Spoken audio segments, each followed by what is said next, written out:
Alléluia, alléluia. Je vous salue au nom de notre Seigneur Jésus-Christ. C'est votre frère Joseph qui revient encore une fois. Partagez la parole de Dieu avec vous. Nous avons tout prié. Merci Seigneur de m'accorder encore une fois cette bonne occasion de partager ta parole. Utilise-moi encore comme il faut et que mon auditoire soit fortifié avec cette parole. Amen, amen. Le thème du jour, le sujet du jour, c'est la croissance spirituelle. La croissance spirituelle. La vie spirituelle est sujet de la croissance. Une fois nous avons reçu Jésus-Christ comme sauveur, c'est commencé un voyage sans fin.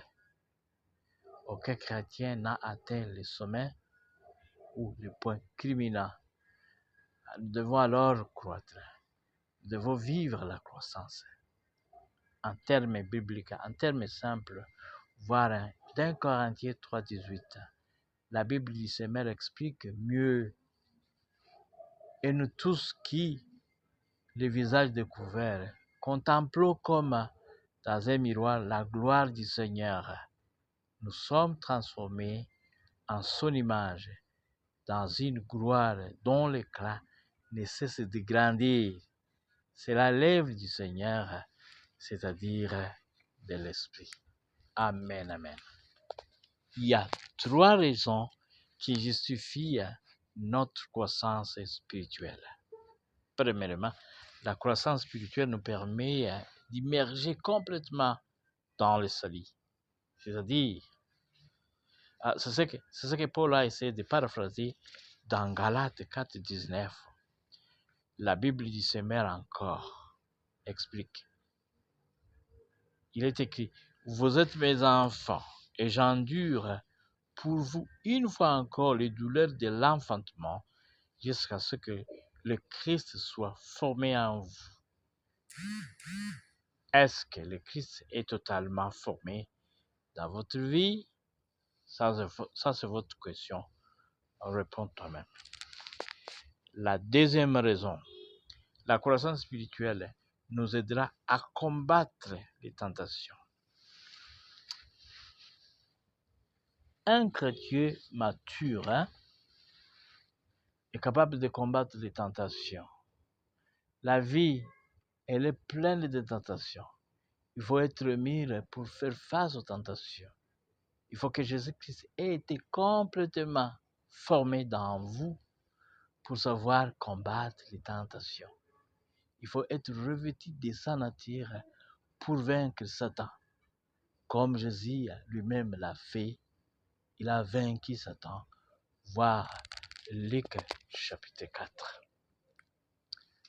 La troisième raison, la croissance spirituelle nous aide à mieux glorifier notre Dieu. Je vous fais seulement une illustration à ce sujet. Luc 2, 14. Cette fois-ci, c'est la version Lucego. Il est écrit, gloire à Dieu dans le lieu très haut et la paix sur la terre parmi les hommes qu'il agrée. Nous devons glorifier Dieu.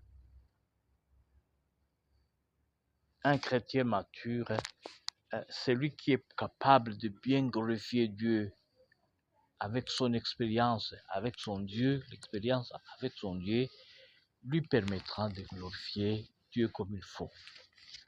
Voilà les 3 raisons qui motivent la raison de la croissance spirituelle.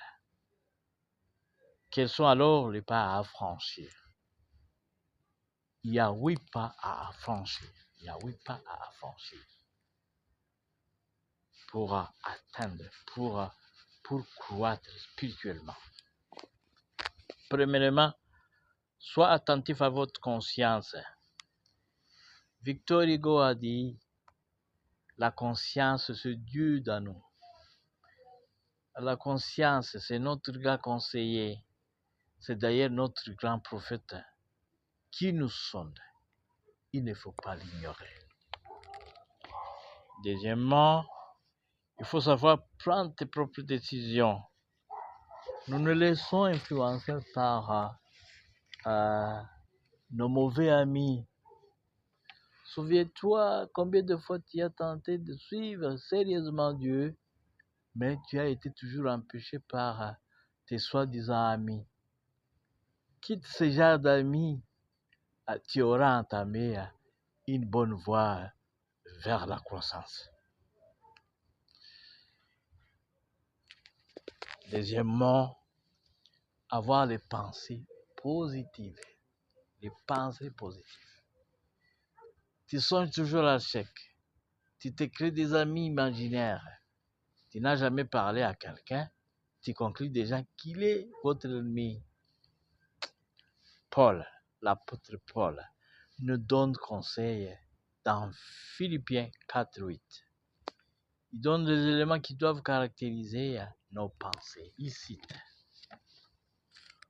au reste, frères, que tout ce qui est vrai, tout ce qui est honorable, tout ce qui est juste, tout ce qui est pur, tout ce qui est aimable, tout ce qui mérite l'approbation, ce qui est vertueux et digne de louange, soit l'objet de vos pensées. Quelqu'un qui pense ainsi est vraiment dans une bonne voie de la croissance spirituelle. Il y a une situation de Gandhi, bien que laïque, il nous a laissé les bonnes idées qui ne s'éloignent pas des Saintes Écritures. Il dit: prends garde à tes pensées, ils deviennent tes paroles. Prends garde à tes paroles, elles deviennent tes actions. Prends garde à tes actions, elles deviennent tes habitudes. Prends garde à tes habitudes, elles deviennent ta destinée. Voilà. Quand vous pensez comme ça, vous aurez sûrement, vous allez croître. Sûrement, vous allez croître spirituellement. Troisièmement, savoir choisir les amis. Pour nous chrétiens, quel genre d'amis que nous devons avoir? Quel genre d'amis que nous avons besoin? En un mot, ce sont les gens-là qui nous développent spirituellement. Et quel ami que tu vas côtoyer, plus, et leur être ouvert à tous tes problèmes, surtout tes problèmes spirituels. C'est sûr, ils t'aideront à croître, surtout spirituellement. Quatrièmement, évitez les tentations. Ne vous soumettez pas à la tentation. Il ne faut pas vous exposer au péché. La Bible nous conseille de ne pas céder à la tentation.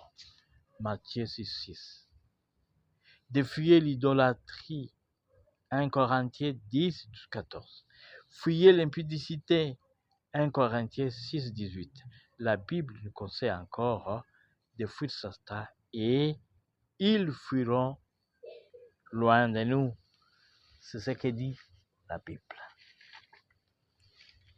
Le cinquième pas à franchir, avoir l'habitude de côtoyer les gens humbles. Comprendre par humble les gens qui se trouvent dans la situation de faiblesse.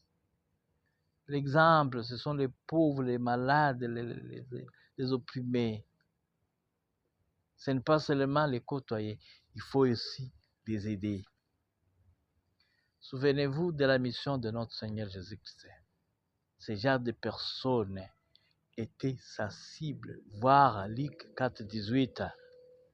Nous avons les pauvres, nous avons ceux qui ont le cœur brisé, nous avons les captifs, nous avons les aveugles, nous avons les opprimés.